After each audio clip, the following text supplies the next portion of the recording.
السلام عليكم ورحمة الله تعالى وبركاته.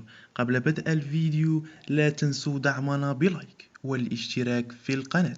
كنشوفوا اللقاء الثاني تابعنا منتخب اخر خصوصا امام منتخب قوي بقيمه ديال غانا، كنفوزوا عليه بحصه 5 ديال الاهداف مقابل هدف واحد. شنو تغير؟ شنو الامور اللي اصبحت ايجابيه بالنسبه للمنتخب الوطني؟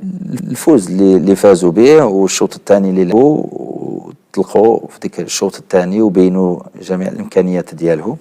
والمباراه الثانيه بداوها بواحد الطريقه جيده، ما داروش الغلط اللي داروا في المباراه الاولى.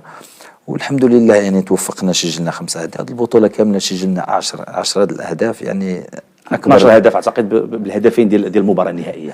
وتلقينا 5 ديال الاهداف، فالنسبه كتكون مهمه على المستوى التهديفي.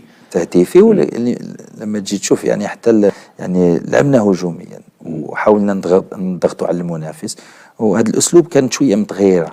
علاش؟ لان لاعبين في بلادنا وحنا مرشحين كاحسن فريق ولا اللي غادي يفوز باللقب.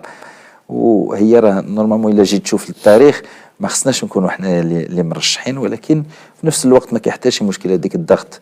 استحملوا هاد الشباب، والمباراه الثانيه والثالثه كانت احسن، وهكاك مشينا حتى الدومي فينال. غادي نمشيو للدور النصف النهائي، غادي نواجهوا منتخب مالي. الفوز والانتصار غادي يكون مهم لان غادي يأهلنا الالعاب الاولمبيه، وغادي يخلينا نمشيو للمباراه النهائيه. كيفاش كان يعني الاجواء، كيفاش كانت التحضيرات لهذه المباراه؟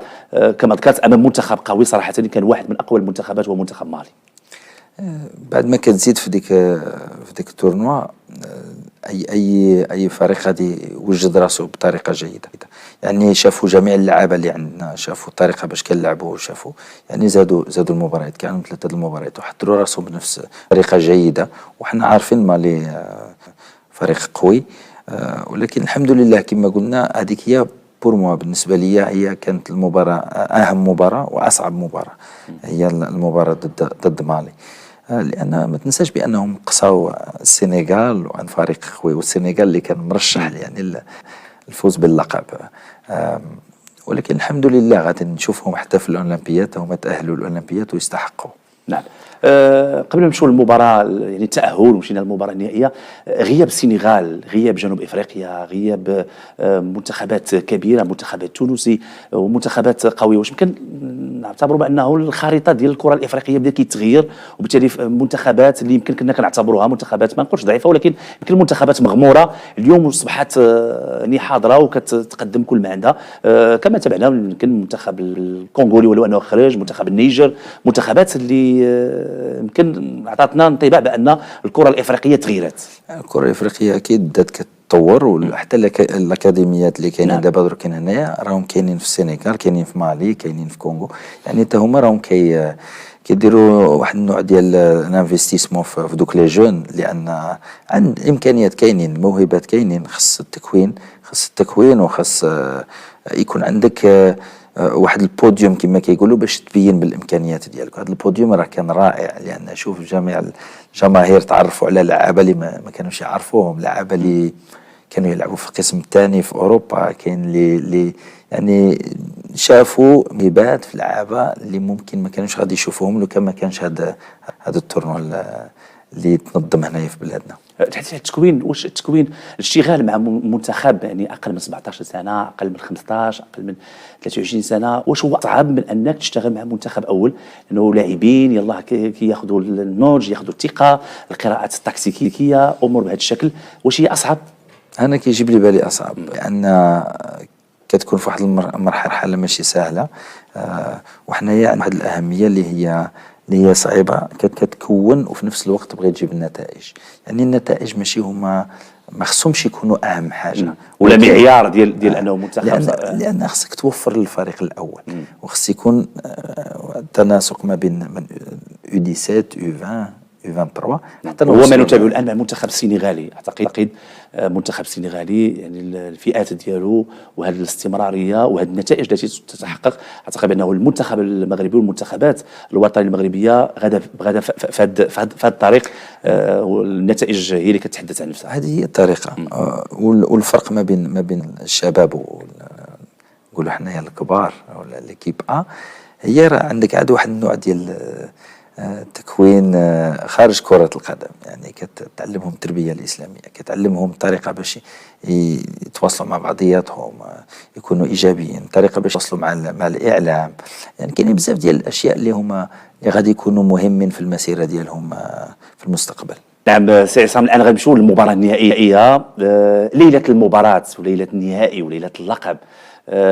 نبغي الجمهور شويه يعيش كيفاش هاد الاجواء، كيفاش فطرتوا، كيفاش تغديتوا، كيفاش كانت الامور قبل المباراه النهائيه. نعستي ولا ما نعستيش؟ لا كان ناس ماشي مشكل. كنحضروا بنفس الطريقه. انا كنقول لك هذه هي الاهم حاجه، ماشي من توصل للنهائي عاد تما كيبان لك واشنو خصني ندير. كيف ما كان الحال ماشي مباراه عاديه. لا هي ماشي مباراه عاديه، ولكن محضر لها من قبل. يعني وصلنا النهائي وغادي نوصلوا ان شاء الله النهائي. غادي ها واش غنديروا، ها هو البلان، ها هي الخطه اللي غنديروا. يعني كتعطيك واحد ثقه في النفس اولا، وثانيا كتكون مرتاح، كتمشي وكتنعس تعرف بانك راك درت كل شيء الواجب اللي عليك، واللعابه داروا الواجب ليهم، وان شاء الله غادي نكونوا محضرين والباقي من عند الله. نعم. كتدخل المجمع الرياضي الامير عبد الله، كيبان لك الجمهور كل شيء مملوء عن اخره. ساعتين قبل المباراه وحنا اللقاء النهائي صراحه كما كنقولوا، واش حسيتي بديك التبوريشه ولا والو؟ اكيد صراحه. يعني حنا عندنا واحد الشاشه في الفيستير، وكيشجلوا الناس اللي جالسين، كتشوف العائلات وكتشوف ولاد صغار الجدود والوالدين، وصراحه كيفرح داك الشيء. وكنوريها لهم، كنقول لهم شوف راه ليهم اللي كنديروا هذا الشيء، فرحوا الشعب المغربي، لان صراحه يعني هذا الشيء اللي داروا انجاز كبير ويدخل تاريخ الكره المغربيه. ولكن اهم حاجه هي نردوا حاجه، فرحوا الشعب ديالنا وداك الشيء اللي داروا. نعم. نواجه منتخب مصري. باعتبار مصر والمغرب وكنعرفوا هذه المباريات القويه، اولا واش القوه ديال المنتخبين، ديال منتخبات ديال شمال افريقيا، منتخبين عربيين، لانه اول نهائي عربي في هذه الفئه اقل من 23 سنه في لقاء نهائي على مستوى البطوله الافريقيه. كيفاش يعني هذه الجهه لان عربيه نهائيه من اجل الفوز باللقب الافريقي؟ كنعرفوا ديك الحساسيه شويه كاينه شويه الحساسيه، ما نكذبوش على الله، هذاك الشيء كاين، وكنحاول نحضرهم في نفس الوقت بنفس الطريقه. لان لعبت في نوفمبر، لعبت مباراتين وديه ضد مصر، يعني وخسرناهم بجوج، خسرنا هذوك المباراه. وبصراحه يعني كانت واحد الخلاصه كبيره، شفنا الطريقه بيلعبوا وشفنا الاسلوب. واعتقد انه افضل فريق وافضل منتخب على مستوى المنظومه الدفاعيه، وكيفاش الطريقه باش كيدافعوا. ما تسجل عليهم ولا هدف. المنتخب ما تسجل حتى هدف وغادي يلعب معك. وغادي يلعب معنا. يعني على داك الشيء خصنا حنايا نهاجموا، ولكن في نفس الوقت نكونوا عارفين بانهم دائما يسجلوا الاهداف ديالهم. عندهم اللعابه ما كيحتاجوش بزاف ديال الفرص باش يسجلوا اهداف.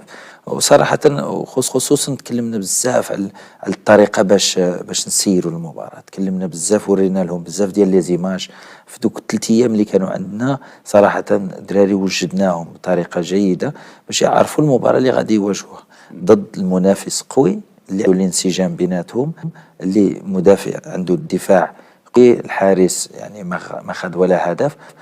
ولكن حنايا سجلنا الاهداف في المباريات قبل، وعندنا القوه باش نسجلوا اهداف، وضدهم نفس الطريقه غادي نسجلوا الاهداف. كنزيدوا كنتخلعوا شي شويه عصام، كنبداو البدايه هدف لفائده المنتخب المصري. خصنا نلقاو حلول امام منتخب اللي الدفاع ديالو قوي، لقاء نهائي في ذاك الوقت. لا